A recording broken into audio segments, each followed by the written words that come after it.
A wallet on the public Bitcoin chain stirred just before dawn on June 6, 2026. It was tagged by a blockchain analytics firm called Arkham as Royal Government of Bhutan.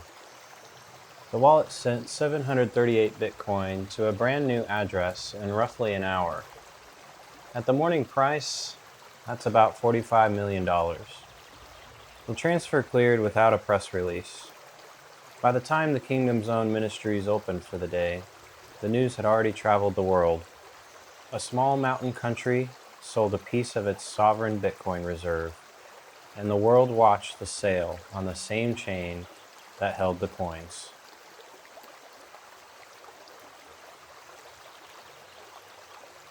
In 1999, Gordon Brown was Chancellor of the Exchequer, the United Kingdom's finance minister. On a Friday afternoon in May, he slipped an announcement into a planted question in the House of Commons. The UK Treasury planned to sell about half of Bitcoin's gold reserves. The plan was about 400 tons of gold, sold over 17 public auctions. The auctions would run for almost 3 years. The reason given was diversification. The Treasury wanted to put the money into dollars, euros, and yen. All three paid interest. Gold did not. The market saw the sale program coming. The advance notice pushed gold down 10% before a single ounce changed hands. And by the time the first auction ran, gold sat near a multi-decade low. The average sale price came to about $275 per ounce. The total raised was about $3.5 billion. This episode has been known in markets as Brown's bottom ever since.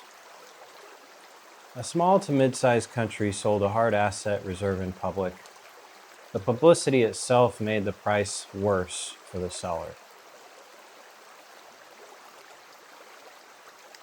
Bhutan's transfer is part of a longer story. It started in 2019. The Kingdom of Bhutan partnered with a Bitcoin mining infrastructure firm called BitDeer. The plan was to mine Bitcoin using the surplus power from the country's mountain rivers and dams. That power would otherwise spill over the dam gates, unused. The mining program ran through Druk Holding and Investments, the country's sovereign wealth fund. By late 2024, the country's wallets held about 13,000 Bitcoin. And then came the spend down. The first transfers out of the holding wallet started in 2025. The pace has been steady. Across 18 months, the holdings have fallen by roughly 70% from the peak. The bulk of those coins have been routed through a private trading desk in Singapore called QCP Capital. Some have also moved through the wallets that a major exchange uses every day. The destinations were not all internal. The biggest single transfer was nearly 1,000 coins. None of this looked like a panic sale. It just looked like a slow-paced sell program. This morning's transfer fits the same shape. The holding wallet sent 738 Bitcoin to a fresh address in roughly an hour. The destination has not yet been identified. After the move, the country's tracked holdings sit at about 3,000 coins. The official position from Druk Holding looks different. Earlier this year, the fund's CEO told a reporter on the record. He said he doesn't recall the fund making a sale. Arkham has said its wallet's labels are made from public data and inference. Bhutan has never confirmed the addresses. The gap between the chain and the press release remains unresolved. The destination wallet doesn't have a press officer. The fund's CEO can say he doesn't recall a sale. The chain remembers anyway. Every transfer is signed, dated, and stored on the same shared ledger every other Bitcoin holder reads from. Set against the 1999 gold sales, this is the same problem in modern dress. The UK Treasury chose to announce its program. Back then, that was the only way the market could see a sovereign sale coming. The publicity itself made the price worse for the seller, and the Treasury still chose it. Bitcoin sales don't have that choice. The transfer happens. Within minutes, an analyst screen shows it. Over the long run, that's the underlying point. Any country that ends up holding Bitcoin gets the same feature baked in. The reserve is visible. When the country buys, the buying is visible. When the country sells, the sale is visible. When the press release and the chain disagree, that gap is visible too. The Bhutan story is the first live test of this property at the small sovereign scale. The pattern will hold for whichever country goes next. While the sovereign wallet emptied this morning, the chain itself kept doing its usual work. About 6 new blocks an hour, give or take. That's the 10-minute target the protocol has run off, and it has held that since January 3rd, 2009. Each block creates 3.125 new coins. The cap is still 21 million coins. The next halving is still scheduled for around April 2028. None of these constants move on a Druk Holding press statement. None move on an Arkham flag. The rules for the chain have no place to record who owned the coin last. They have no place to track whether the owner was a country, a fund, or a single person. The chain checks the signature, it checks the work, it writes the entry, and it moves on. The next event the protocol cares about is the network's regular speed adjustment due on or around June 12th. The adjustment doesn't ask whether a country in the Himalayas is selling its mined coins. It only counts how long the last 2016 blocks took. That isn't policy. It's a fact about how the network counts.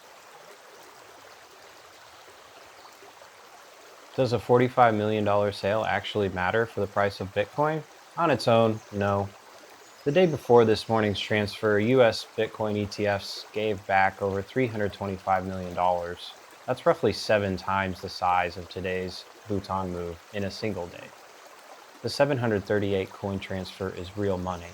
It is not the kind of selling that breaks a market by itself, though. Where it matters is what the transfer tells the rest of the market. A country-sized wallet has been selling slowly through a private trading desk for 18 months. That's a steady supply of coins, quietly entering the market. When the same pattern shows up for the 11th straight month in a row, the buyers price it in. The contradiction with the CEO's statement is where the most natural pushback lives. The fund's chief told a reporter on the record that he doesn't recall a sale. The chain shows roughly 9,000 coins moved out of tagged wallets over the last 11 months. There are a few honest readings of the gap, though. One reading is that the CEO is talking about a specific kind of transaction. The chain may be showing something broader. Another is that some of the wallets Arkham has tagged as Bhutan's may not actually be Bhutan's. And a third is that the official position hasn't caught up with what's happening inside the fund. The chain doesn't pick among those readings, it just shows what happened. The contradiction is the news. An official explanation, if one comes, will be the follow-up. Visibility is where the larger question for other countries lives. Watching a country sell its reserves in real time is uncomfortable. The same visibility is also what makes a Bitcoin reserve different from a gold reserve. Central bank gold movements can be discussed only with the documents the bank chooses to release. Bhutan's Bitcoin movements can be checked by anyone with the right tool. That imbalance matters in both directions. It makes a sell down easy to see. It will also make any future buying by another country equally easy to see. Whichever way a country's reserves moves, it will move in public. And then there's the comparison to gold itself. Some have argued Bhutan would have been better off mining its way into something else. The argument doesn't really hold, though. The mining program was funded by the surplus hydropower from the country's rivers and dams. That power had a near zero cost. It would have spilled over the dam gates unused. The country built a sovereign reserve out of energy that was otherwise lost. Across 11 months of tracked transfers, the average sale price was near 98,000 a coin. The cost of producing those coins was barely above zero. The timing of the spin down can be argued. The economics of the buildup were good for the kingdom either way. Every other small sovereign that ends up holding Bitcoin is the category quietly being tested here. The Bhutan story is the first lap of that test.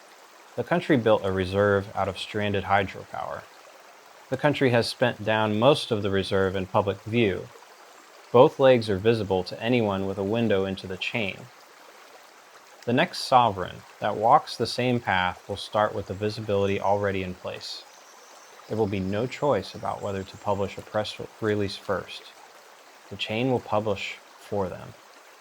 Some sovereigns will read that as a liability and stay out. Others will read it as a feature and use the visibility itself as a public commitment to the holding. Either way, the same property of the asset will set the terms.